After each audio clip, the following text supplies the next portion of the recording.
You probably got into computer science because you loved video games. It's the classic origin story.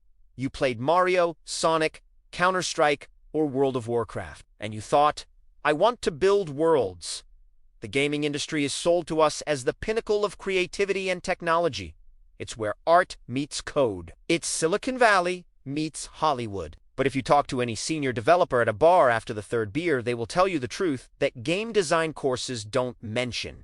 Game dev is statistically and structurally the worst rational career choice within IT. It sounds like an exaggeration, right? But before we dive into the dark reality of this industry, if you enjoy this kind of deep dive content about programming tech careers in the hidden side of the digital world, do me a huge favor. Smash that like button and subscribe to the channel. It tells the algorithm that you want more truth bombs like this, and it helps me keep the lights on. Done. Awesome. Let's look at the facts. There is an unofficial economic term in the industry called the passion tax. Basically, studios know that there are lines of thousands of desperate young people willing to work on something cool like games, rather than something boring like banking software, logistics systems, or insurance databases. The result, the law of supply and demand, is brutal. A senior full-stack developer working for a fintech or a SaaS software-as-a-service company earns, on average, 20% to 40% more than a senior gameplay programmer with the same level of experience. You literally pay to work with what you love, while your college friend is making rivers of money to center divs, create REST APIs, and manage AW. You are debugging advanced quaternionic collision physics for a significantly smaller paycheck. You are subsidizing the studio's profit with your own enthusiasm. And don't think that because you earn less, the work is easier. On the contrary, game dev is the Formula One of programming. In web development, if Apogee takes 200 milliseconds to load, nobody notices. In a game, if a frame takes 17 milliseconds to render instead of 16, the game stutters, the immersion breaks, and the player gets frustrated. You deal with real-time rendering, absurd memory management where every byte counts, artificial intelligence, complex physics, simulations, and networking with zero latency. Getting a database to work is hard, but making a multiplayer game run at 60 FPS on 7-year-old hardware is mathematical witchcraft. The cognitive load is immense. You need to know linear algebra, vector calculus, low-level architecture, and GPU pipelines. It is harder work for less money. Then there is the chronic instability. The traditional software industry seeks retention. They want you to stay there for years, maintaining the system, updating the legacy code, keeping the server running. The gaming industry works by projects. It is cyclical. You are hired, you work like a convict for 3 years to release the game, and the day after the launch, the studio lays off 30% of the team because they need that workforce during the maintenance or pre-production phase of the next title. Just look at the news from 2023 and 2024. Thousands of layoffs. Volatility is the norm. You can be the best C++ programmer in the world, but if the game doesn't sell as expected in the first week, your job evaporates. You are constantly living with the sword of Damocles over your head. And we haven't even talked about the monster called crunch in corporate IT. If a project is delayed, we move the delivery date or cut a feature. In the AAA gaming industry, there is a normalized toxic culture called crunch. Crunch is when the team works 80, 90, up to 100 hours a week for months, sometimes years, to hit an immutable release date marketing has set. Imagine not seeing your family, sleeping under your office desk, and eating cold pizza for 3 months straight. All under the pressure that if the game fails, it's your fault. BioWare, Naughty Dog, Rockstar, almost all legendary studios were built on the broken backs and destroyed mental health of programmers and artists who couldn't say no. It destroys marriages, health, and passion. Furthermore, there is the issue of skill transferability. This is a cruel point.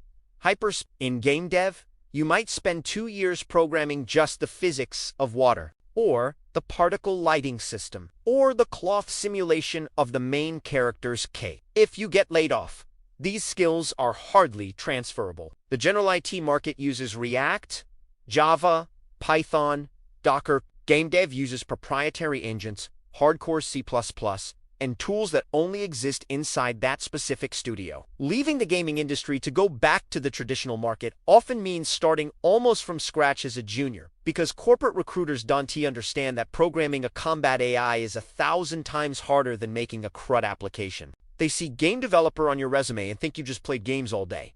And let's face the audience, if you are a web dev and Instagram goes down for an hour, people complain. But life goes on. If you are a game dev and you launch a game with a visual bug or a frame drop, you don't just get complaints. You get death threats. You get doxxed. The gamer audience is, unfortunately, one of the most demanding and toxic that exists. They have no idea how hard it is to program, but they feel entitled to demand absolute perfection. You work for years on a piece of art, sacrifice your health, and on launch day Twitter, or X, is full of people calling the developers lazy because the texture of a tree IT in 4K or because a shadow flicker. The psychological impact of working for an audience that seems to hate you is devastating. So, if it pays poorly, is unstable, technically exhausting, and emotionally draining, why are the job openings never empty? Why do we still do it? Because human beings are not driven solely by financial logic. Nobody cries when they see an inventory management system working perfectly. Nobody cosplays as your banking app. Nobody tattoos the logo of your HR software on their arm. Nobody writes fan fiction about your spreadsheet editor. Games are the definitive media of our time. They are the Gesamtkunstwerk, the total work of art. They combine music, narrative, architecture, painting, and interaction. There is an immortality in creating games. When you see a streamer playing what you created, laughing or getting scared at exactly the moment you planned, or when you read on a forum that your game helped someone get through a deep depression or a tough time in their life, the passion tax pays itself off. There is a specific kind of magic in game dev. It's that second when systems connect, you type lines of abstract code, compile, and suddenly something on the screen moves.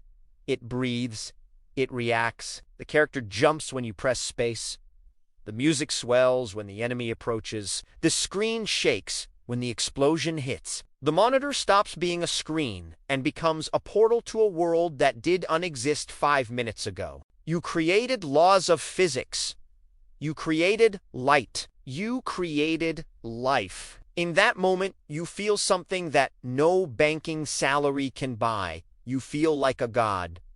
The game dev career is terrible for your pocketbook, terrible for your sleep schedule, and terrible for your job security. But for your creative soul, it is the only place you can live. It is an abusive relationship that we cannot leave, because when it is good, it is the best thing in the world. So, the conclusion is bittersweet. If you want to enter this industry, enter with your eyes wide open. Do not enter for the money. You will be disappointed. Do not enter for the fame. You will be criticized. Enter because you have a burning need to create. Enter because you cannot imagine yourself doing anything else. Just remember to save money for the inevitable layoffs. Learn to say no to crunch, and never, ever read the comment section on launch day. But if you want a strategy, a way to survive this madness, maybe the answer isn't to be just a worker in the gaming industry. Maybe the path is understanding the deeper mechanics of code, security, and systems. Skills that are highly valued in an NY industry, including games. The indie revolution changed the landscape. Tools like Unity, Unreal Engine, and Godot have democratized game creation. You no longer need a team of 500 people to make something incredible. Games like Stardew Valley, Undertale,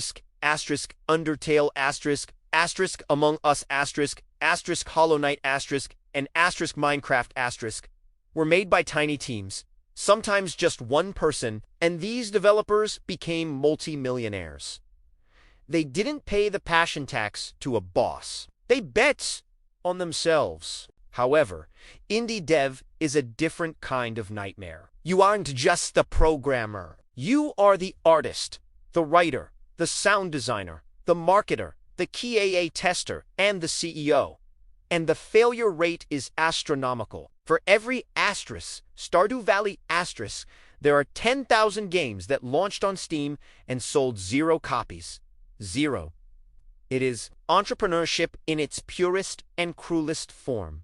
So, why is game dev the worst career? Because it exploits your love. It weaponizes your dreams against you. It is an industry that knows you would do this for free, and it treats you accordingly. But it is also the best worst career because, at the end of the day, when you look at the screen and see a world that came from your mind, running at 60 frames per second, bringing joy to people you will never meet, you realize that, perhaps, it was worth it. If you are a programmer in a boring job, looking at game dev with envy, know that the grass is greener on this side, but it is painted green, and there are landmines hidden in the dirt. But if you are a game dev thinking about quitting to go work at a bank, know that you will miss the chaos, you will miss the magic, and you will probably be back. Because once you create a world, it is very hard to go back to just filling in spreadsheets.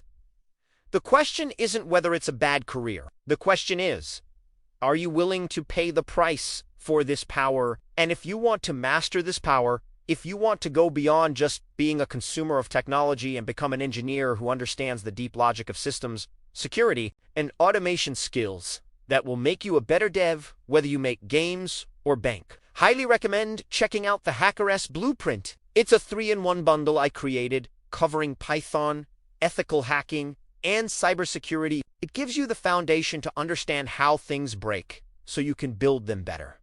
The link is in the description. Grab a keyboard, open the engine, and let's make some magic. Just don't say I didn't warn you.